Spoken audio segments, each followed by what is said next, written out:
Hello दोस्तों, good morning. कैसे हैं आप लोग? आप लोगों को कल का मैच तो याद ही होगा। England versus Pakistan. इंग्लैंड ने क्वालिफाई कर लिया सेमीफाइनल में।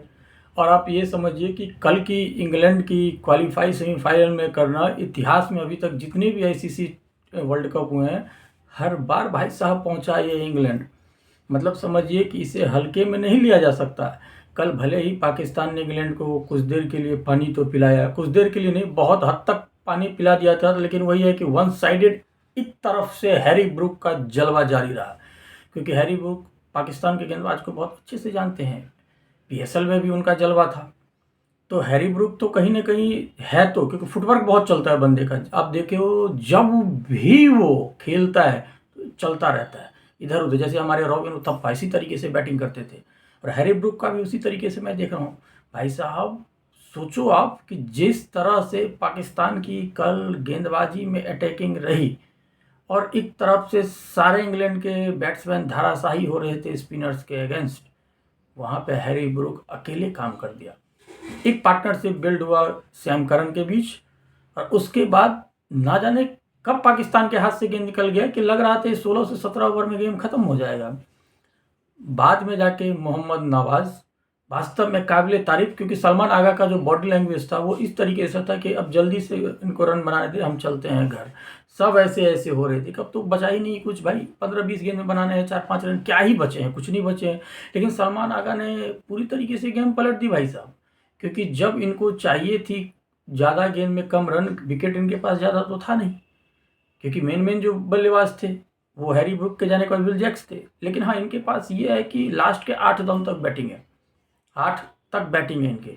तो ये एक तारीफ रहा कि उनके जाने के बाद भी, हैरी ब्रूक के जाने के बाद, विल जैक्स का गंदा शॉट खेला। समझ भी नहीं आया कि आपके पास 6 रन बनाने हैं और आप इस तरीके से क्यों छक्के बना के जितने सिंगल सिंगल लो यार। अगर सीनियर प्लेयर हो तो कुछ तो सही खेलो। अब पूरे टूर्नामेंट आपने अपने दम पे लेके आया इंग्लैंड को यहाँ तक, ये भी काबिल तारीफ बनती है। और आप इस तरीके से गंदा शॉट खेलते हो तो कहीं ना कहीं क्रिटिसाइज तो झेलना पड़ेगा आपको। तो विल जैक्स आउट हुए। उसके बाद आया वॉटन, उनका भी वही हाल था।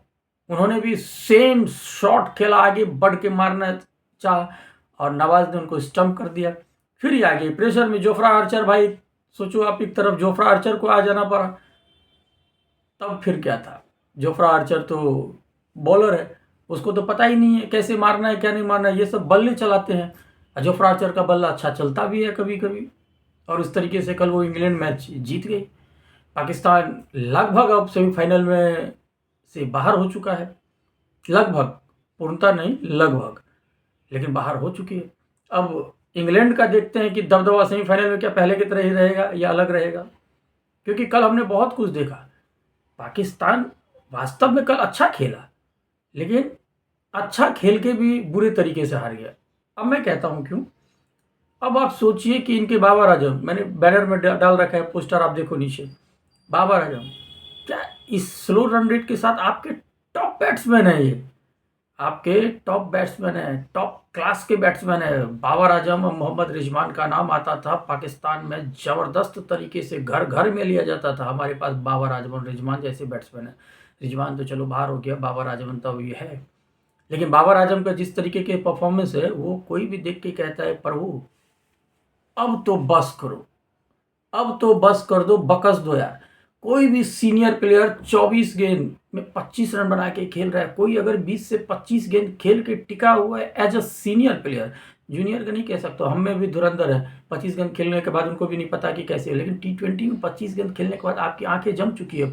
T20 में गेंद ही कितना होता है भाई साहब, 120 गेंद होते हैं। आपने खेल ली 25 गेंद उसमें से, और 25 गेंद खेलने के बाद भी अनरिस्पॉन्सिबल शॉट खेल के आप आउट हो रहे हो। आप समझ रहे हो क्या आप कर रहे हो, कितनी जिम्मेदारी दे रहे हो। वो तो फ़खर जमान का बैटिंग थोड़ा कि आपके जाते ही कुछ बैलेंस करने की कोशिश की फ़खर जमान ने। अब फ़खर जमान को मैं हमेशा से अच्छा बैट्समैन मानता था, क्योंकि फ़खर जमान को इन्होंने क्यों बाहर किया ये तो हमें भी समझ भी नहीं आया। सैम आयूब, आप इसको अभिषेक शर्मा से तुलना करते थे यार। रन बनना नॉर्मल, और आईसीसी ट्रॉफी में बहुत बड़ी बात है भाई। 25 मैच में एक मैच। अभिषेक शर्मा की आप चिंता मत करो, अभिषेक शर्मा जब कम बैक करेगा ना तो फिर फाड़ के रख देगा। और अभिषेक शर्मा को अगर हम बाहर भी कर देंगे ना, चलो ना कम बैक किया, बाहर भी कर देंगे ना, तो हमारे पास पूरी की पूरी नर्सरी है। ऐसी ऐसी बैट्समैन बैठे हैं ना जो उसके बैकअप में कि आप सोच भी नहीं सकते, आपके पास कोई बैकअप नहीं है। तो आप हमारी चिंता मत करो, खुद की चिंता करो।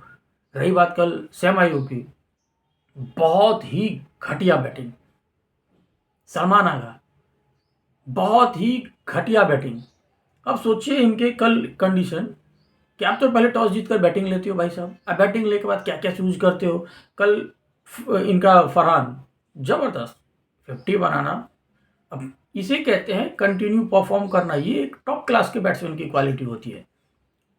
चलो इंडिया के अगेंस्ट नहीं चला, उसके बाद देखो बंदे ने शतक मारा, इंग्लैंड के साथ सामने और शतक बनाया। ये हुई ना बैटिंग। अगर अगले मैच में अगर वो आउट भी हो जाती है तो लोग इस पे क्वेश्चन मार्क नहीं करेंगे, क्योंकि हर बार आपको फरहान ही नहीं जिम्मेदारी लिया है मारने का भाई साहब। सैम आयूब कब खेलेगा, सलमान आगा, उसके बाद कौन खेलेगा, बाबर आजम की शॉट कब निकलेगी।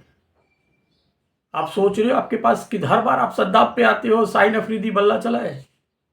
जबरदस्त है यार पाकिस्तान के भाई।